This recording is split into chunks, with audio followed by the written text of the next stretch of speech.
Hey YouTube, what's up? It is Toy Adventures here again with another figure review. And today, guys, it's here. It's here. The freaking Hammond collection Spinosaurus is here. Guys, it is the first month, or first day of Jurassic June, and we have our beautiful Spinosaurus. So, as you guys can see, we're out here on the compound on Isla Sorna, where we are taking a look at this brand new Hammond collection True FX figure. Now, of course, we gotta get over with the box first before we can take a look at this true beast. It's pretty standard for the True FX line. Big old box with the window. Pretty standard for what we've seen with large theropods in this toy line. Except now, we have a nice little digital render of the Spinosaurus there. I don't know if that's AI or just a digital render that they did with the 3D artist, but there it is. Looks pretty neat. It looks oddly green, actually, if you take a look at the actual render itself there, especially on the lips and everything. There's a lot of green in this render, much more than there is on the actual figure. The actual figure's brown, but for some reason, this render here shows it to be pretty green. Anyway, taking a look at the front, it just says Jurassic World Spinosaurus. True FX, you have the really nice blue background in there. Taking a look here at the side of the box, just says Hammond Collection. Moving on to the side, here is our little image from the movie. We have a nice image when the Spinosaurus is breaking out of the exhibit. It says a pivotal moment on Isla Sorna. The Spinosaurus and Tyrannosaurus Rex battle for domination as Dr. Alan Grant and others are too close for comfort. The Spinosaurus definitely defeats the Tyrannosaurus Rex and takes the primary predator position, even securing top billing in the iconic movie logo.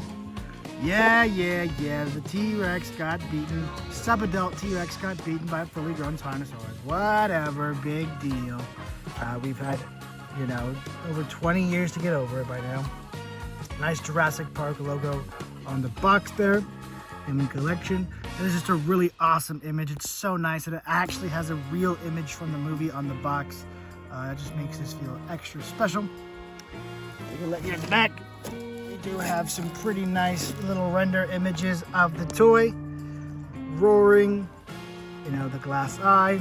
Then you have another of the little excerpts on here on the back, except it's the same thing as the front or the side. True FX premium details for enhanced realism. Super cool, super nice. We got a little dust on there. Here on the top, it's just Jurassic World with this nice kind of metal finish on the top, so gives it this kind of metal box look. But other than that, that's pretty much it for the packaging on this behemoth. It is huge. Once we get back to the compound, we'll compare it to the other boxes in the Hammond Collection wave, and then of course we'll have to crack her open and free her from containment.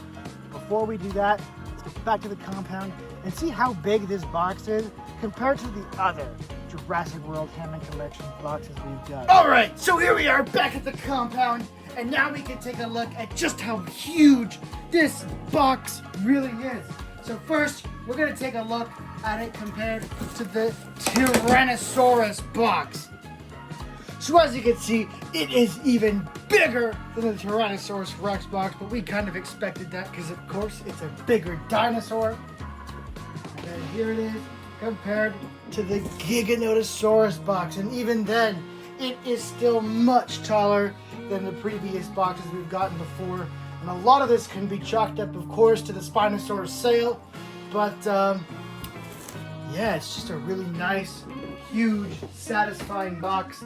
It's really gonna look awesome on your shelf. Whether you keep it in the box, you open it, no matter what you do, this is a great presentation. The box looks awesome, and the figure itself looks even better. But let's go ahead and free this giant Spinosaurus from containment and take a look at how good she really is. And here we have the beautiful and majestic Spinosaurus out of the packaging, and just look at the proportions on this beauty. It is nearly perfect They got the tail length in there. They got the head shape in there. They got the body shape in there. This looks like it was based off of a movie maquette. This looks like it was based off of what they used as a reference in the real movie. This looks amazing and truly lives up to the True FX tagline. Much better than the Velociraptors did, than the Troodon did. The Stygimoloch was pretty good, but its tail was a little embarrassing. This one is the full package. You get the great body, the great head, and the great looking tail.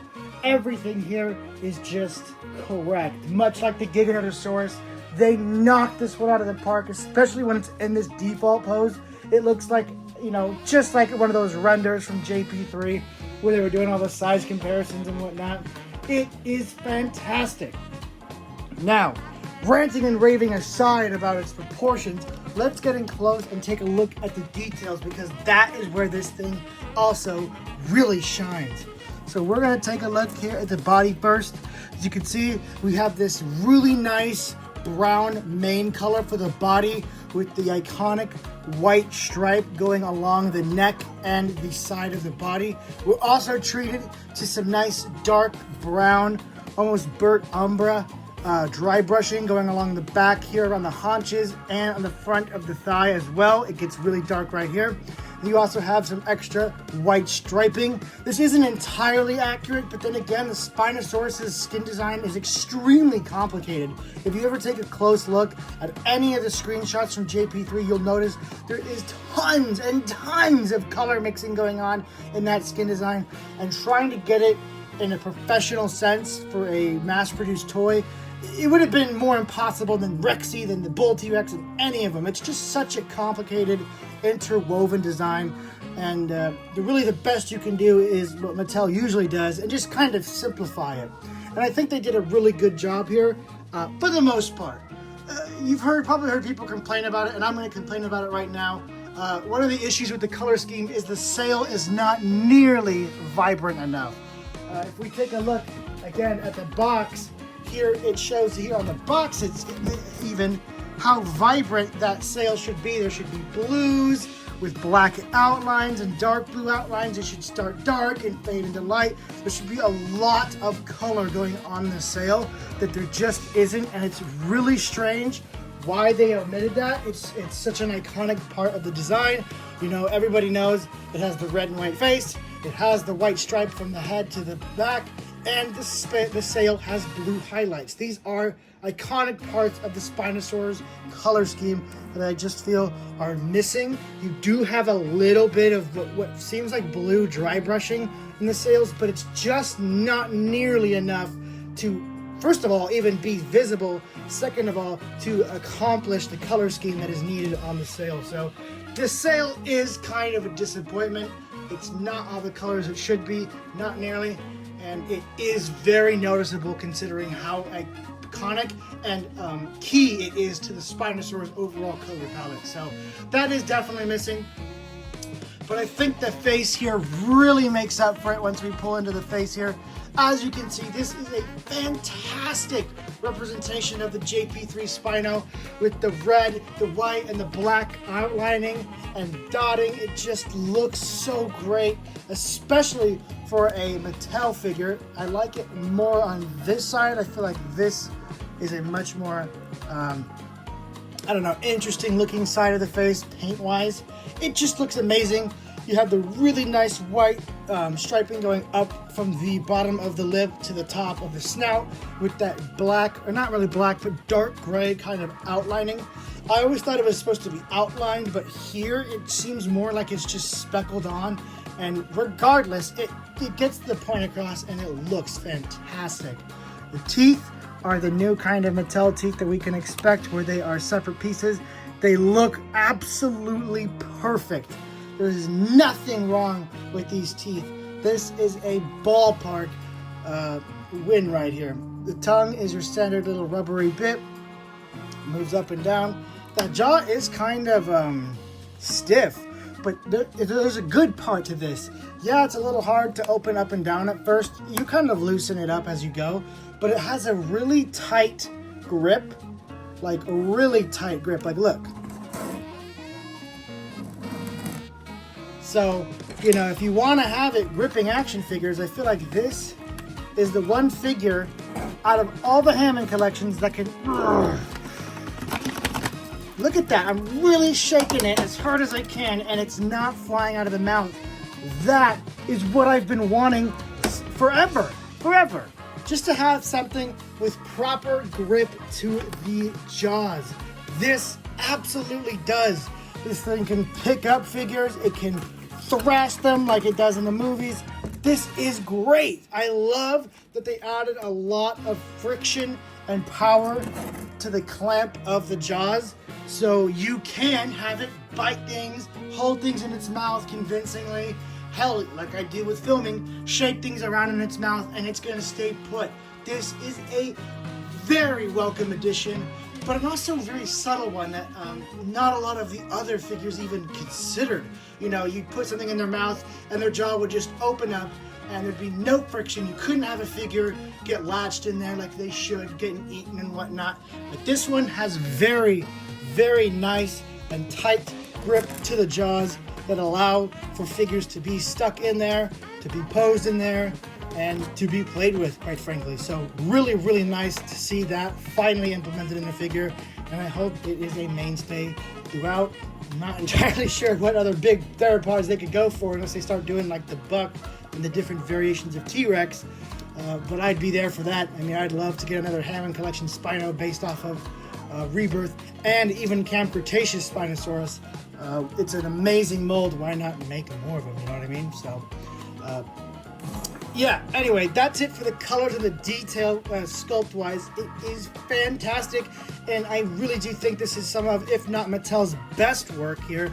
I always like to glaze the Carnotaurus because that one is just absolutely fantastic, but I think this one just about managed to dethrone it, just because not only is the sculpt on par, if not better, but it's just a more impressive dinosaur. The Carnotaurus could never hold a candle to a Spinosaurus done well, and this is absolutely a Spinosaurus done well.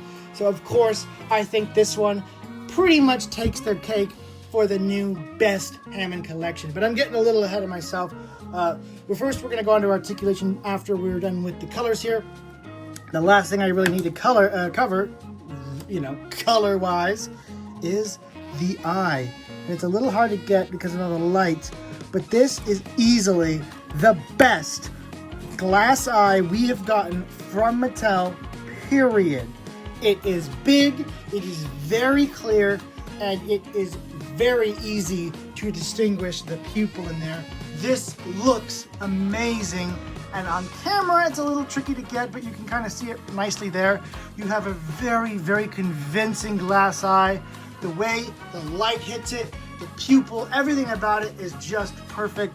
I feel like they've had a lot of trial and error leading up to this point, and well, this is definitely a success, a home run, and I'm glad they got it right on the Spinosaurus. It deserved it. Spinosaurus has always had hit or miss toys before this, and it finally has something that is just a pure home run. So, the sculpt is on top. The paint is really impressive for a Mattel figure, and the glass eye is perfect.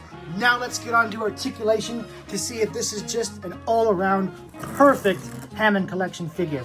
So, starting out with our jaws here, they open up quite wide. This is a very nice range of movement. Anything else is going to look unrealistic. And then they also can lock just about here as well. You can kind of finagle it and get it to lock into different spots, different levels of mouth being open, just different, degrees of it being open. You could kind of have it just in a nice little snarl. I love the variety. It's not just how it used to be where it was open, kind of closed, shut. And those were your options. This one, you, depending on how you move the upper or lower jaw, you can get it in an array of different positions, movements, whatnot, to get a snarl, a hiss, a roar, or just a closed mouth look. And they all look great thanks to the sculpt. No matter what pose you get this guy in, you're gonna be impressed.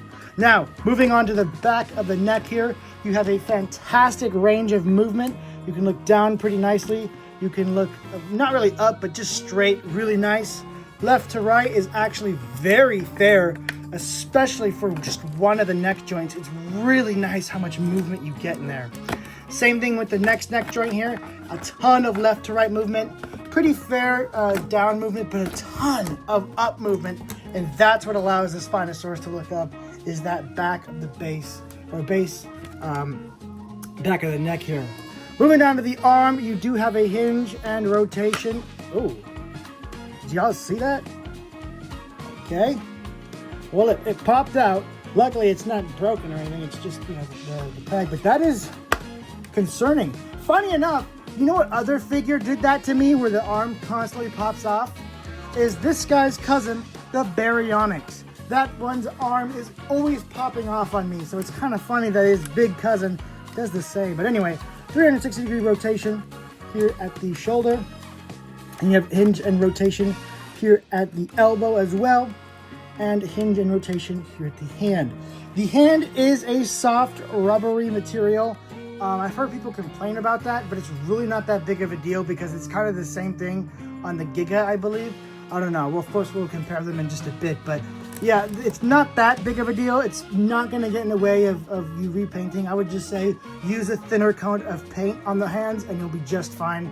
They're not really being bent enough for them to be a problem with repainting, so I really wouldn't worry about these hands. They're just fine to me. No, nothing in the body, sadly, but it does help keep the sculpt undisturbed. You do have really nice movement here in the legs, full 360-degree rotation. They do ratchet nicely. You have nice and stiff movement here in the knee, hinge and 360-degree rotation. You can hinge back pretty far, hinge forward really good, so you can pretty much get this thing standing straight upright, which is a little awkward. You do have hinge and rotation here at the Achilles tendon and here at the ankle, so you do get a ton of movement if you want to do those swimming poses, or of course the classic standing, running, whatever you want to do, you're going to be able to get it. And the ball joint here in the ankles are nice and stiff, which really helps for when you're trying to get those one-legged running poses, just like this. As you can see, it's really no problem because you have nice, sturdy, well-balanced ankles that are gonna help you pull off some pretty dynamic poses. Leaving him in those poses may wear down the ankle's strength over time, so I may not leave it permanently posed like that, but if you want to take a quick picture with it running, that's absolutely possible and really quite easy, as you saw me do it quite effortlessly. Yeah, the balance on this guy is fantastic. So far, there's really nothing I have bad to say about this Spinosaurus.